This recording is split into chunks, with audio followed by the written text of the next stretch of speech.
El primer contacto que tuve con el Teatro del Oprimido fue en el año 67, exactamente. Eh, Fue que llegó a mis manos una especie de folleto o una publicación pequeña que hablaba del Teatro Journal. Entonces, ahí me enteré, por ejemplo, que el Teatro Journal es una modalidad del Teatro del Oprimido. Y entonces el autor de ese, recuerdo todavía las tapas, era de color azul, ¿no es cierto?, con letras blancas. Y decía ahí Teatro Journal de Augusto Boal. Y me pareció muy interesante, entonces lo empecé a leer, lo empecé a hojear, a mirarlo y descubrí que era una modalidad distinta del teatro. Se partía de una noticia y esa noticia se trabajaba y se representaba. Pero no era solamente para que el público se deleitara, que eso también está, y también está la estética teatral, sino que además para cuestionar, para que el público se plantee frente a una problemática.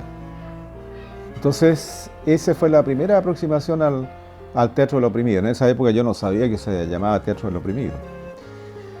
Andando, me quedó ahí el bichito como ocurre con estas cosas, ¿no es cierto? Me quedó la inquietud. Bueno, seguí haciendo teatro hasta hace unos 4 años atrás que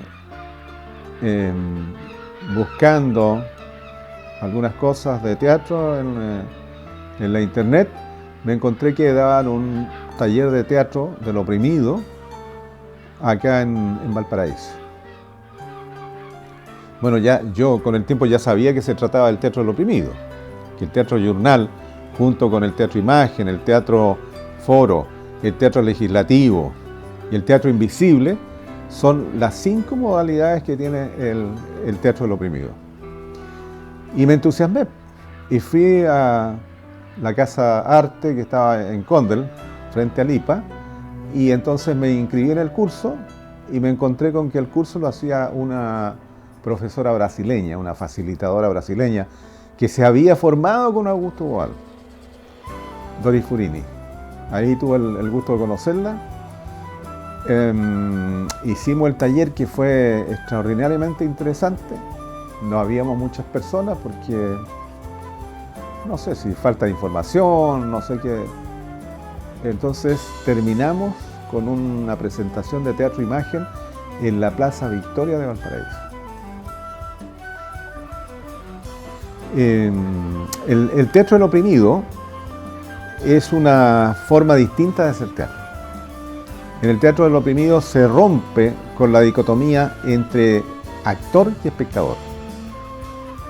Esto es absolutamente novedoso porque estamos acostumbrados a la cuarta pared que separa el escenario del público.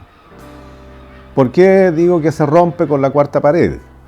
Porque comienza la representación de una problemática que ha surgido de la misma base social, que ha surgido de un grupo humano que a través del teatro se está expresando sus problemas y en un momento dado la representación se detiene. Y ahí comienza a intervenir el público. Naturalmente el público primero ha sido preparado, se le ha conversado, se le ha explicado de qué se trata este teatro nuevo, este teatro distinto. Y se le pregunta al público qué le parece la situación planteada. Naturalmente que la gente se pronuncia y comienzan a plantear soluciones. Entonces, hay 2 posibilidades. Que la misma persona del público que intervino actúe en la escena o que le pida a los actores que hagan una determinada acción o que actúen de una manera determinada. ¿Por qué? Porque se trata de buscar allí, en el conjunto, actores, público, etcétera, ¿no? Se trata de buscar ahí soluciones. Se trata de buscar salidas a las situaciones de opresión. Todos podemos ser, o a lo mejor somos, constantemente opresores u oprimidos, alternativamente, o las 2 cosas al mismo tiempo. Uno puede ser un opresor con su familia y puede estar oprimido a su vez por un jefe que está más arriba o por una situación de opresión. Porque la opresión no se refiere solamente a cuestiones de tipo político, sino que se refiere a la actitud que uno tiene frente a otras personas. La idea es buscar salidas, buscar soluciones. Y aquí interviene o se produce una situación, a ver, ¿cómo podríamos llamarla? Se produce una situación en que el hecho de modificar la acción en escena abre la posibilidad, abre la mente, abre el corazón a modificar esa situación en la realidad. Y esto ha dado excelentes resultados, ¿no? Naturalmente que no es fácil. No es fácil romper ciertas opresiones. No solamente porque la opresión es muy fuerte, sino porque el mismo oprimido ya ha asumido esa condición. Y no tiene en su cabeza todavía, o no piensa o no cree en la posibilidad de liberarse. Pensemos, por ejemplo, una mujer sometida por su compañero, cónyuge, marido, lo que sea. Desde muchos años ya viene aceptando esa situación. Desde muchos años ya lo acepta como natural, ¿no? Pero en algún momento, esa situación se puede quebrar. Esa situación puede cesar. En la medida en que esa persona, el oprimido, cualquiera que sea, hombre, mujer, niño, etc., ¿no? Tome conciencia de que tiene las herramientas para liberarse. Eso podríamos decir, trata de hacer en síntesis el teatro del oprimido. Es una herramienta de liberación. Y eso, como me preguntaba Fabián, está íntimamente relacionado, íntimamente ligado a la educación liberadora de Paulo Freire. No es casualidad que Paulo Freire y Augusto Boal hayan sido muy amigos y trabajaron juntos. Se puede decir que el teatro del oprimido surge en forma contemporánea, paralela y en íntima relación con la educación liberadora de Paulo Freire. Mira, existen 5 tipos de teatro del oprimido, 5 modalidades de teatro del oprimido. Partió con la modalidad del teatro journal, el teatro periodístico, porque ese tipo de teatro arranca de una noticia, de un artículo, de algún diario, ¿ya? Es de lo más variado, lo que tú quieras colocar ahí, ¿no? Entonces parte de esa noticia, que por lo general es una noticia actual que afecta a muchas personas, o que habla de muchas personas, y eso se desarrolla. Se desarrolla como una representación teatral que en algún momento se detiene y que interpela al público. Y el público entonces interviene, se pronuncia, si está de acuerdo, si está en desacuerdo. Si está en desacuerdo, se le pregunta al público, ¿qué haría usted para modificar esa situación? Entonces, normalmente surgen distintas posturas del público y el público interviene y decide cómo modificar la acción teatral. Después tenemos el teatro imagen. El teatro imagen, como su nombre lo indica, también es una imagen fija. Las actrices, los actores representan como una estatua, una fotografía, representan también una situación de opresión. Y el público, esto por lo general se hace en un lugar público, no es necesario. El teatro del oprimido, como dice Augusto Boal, se hace en cualquier lugar, incluso en un teatro, dice, ¿no? Paradojalmente. Entonces, se puede hacer en la calle, se puede hacer en una plaza, en fin. Y el público entonces también se pronuncia. primero si está de acuerdo o no está de acuerdo, y en segundo lugar, modificando esa imagen. La persona que interviene también puede ser parte de esa imagen, se puede incorporar a esa imagen. Después tenemos el teatro foro. El teatro foro es aquel en que hay una representación de una situación de opresión y como también su nombre lo dice, ¿no es cierto? Hay distintas opiniones y las opiniones o los puntos de vista de una u otra persona modifican también la representación.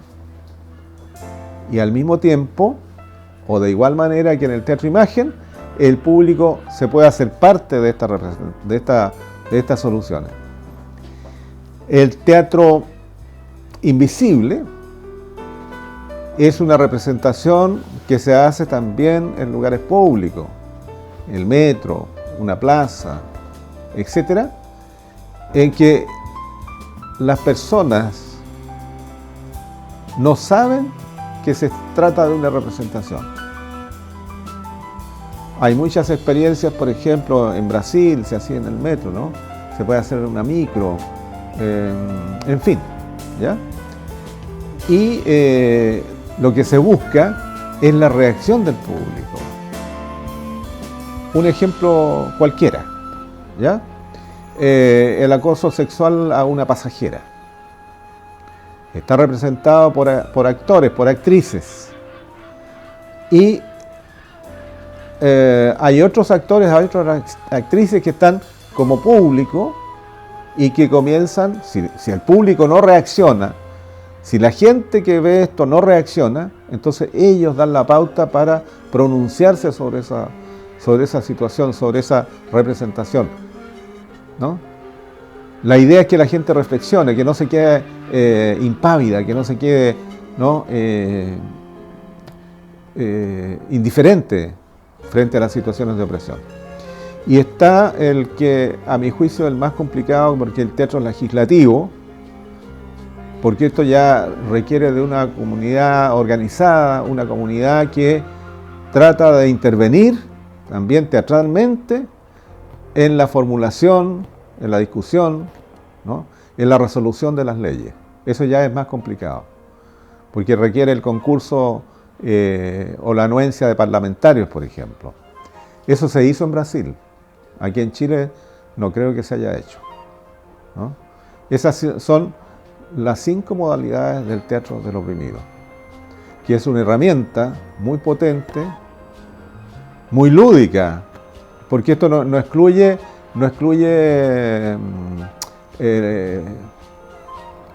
digamos, ¿no es cierto?, la parte, el interés del público, ¿no es cierto?, tiene que ser también algo estéticamente de buena calidad. En eso Augusto Boal era bastante taxativo, ¿no? El teatro del oprimido no tiene por qué ser un teatro de mala calidad, tiene que ser un teatro de buena calidad, desde el punto de vista estético, desde el punto de vista técnico, ¿no? Hay toda una preparación. Se pudiera pensar, ¿no es cierto?, que es algo improvisado. No es tan improvisado. Y si es una improvisación que tiene sus reglas, tiene una metodología que es bastante exigente para los actores, es bastante exigente para quienes la llevan a cabo. No cualquiera puede hacer teatro del oprimido, en el sentido de hacerlo como una totalidad, pero sí que cualquier persona puede participar, ateniéndose a las reglas, aprendiendo las reglas, ejercitándose en ¿no? El teatro del oprimido no es exclusivamente para actores, sino que cualquier persona lo puede hacer siempre y cuando, ¿ya?, se sujete a una metodología que es bastante exigente. Eso. Para terminar esta breve explicación de lo que es el teatro del oprimido, las personas que están interesadas, verdaderamente interesadas en entrar en esta dinámica, conocer el teatro del oprimido, hay bastante información en la internet. Uno puede encontrar hay muchos sitios donde va a encontrar información sobre el teatro del oprimido, incluso algunas publicaciones. Por ejemplo, El arcoíris del deseo, que es una de las publicaciones de uno de los libros escritos por el mismo Augusto Boal, ¿ya? Hay otro librito que se llama Juegos para actores y no actores. Y hay entrevistas tanto a Augusto Boal como a su hijo que continuó con el trabajo de su padre. Hay en Brasil también está la Escuela del Teatro del Oprimido. Hay una organización internacional del Teatro del Oprimido, donde uno también puede encontrar información. Afortunadamente hay bastante acceso a través de la internet de esa información. Y bueno, también puede conversar con nosotros, ¿no? Estaríamos encantados de poder ayudarle. Y de participar, y de que participen. Vamos a hacer unos talleres, yo creo que a partir de marzo, en la ciudad de Quilpué.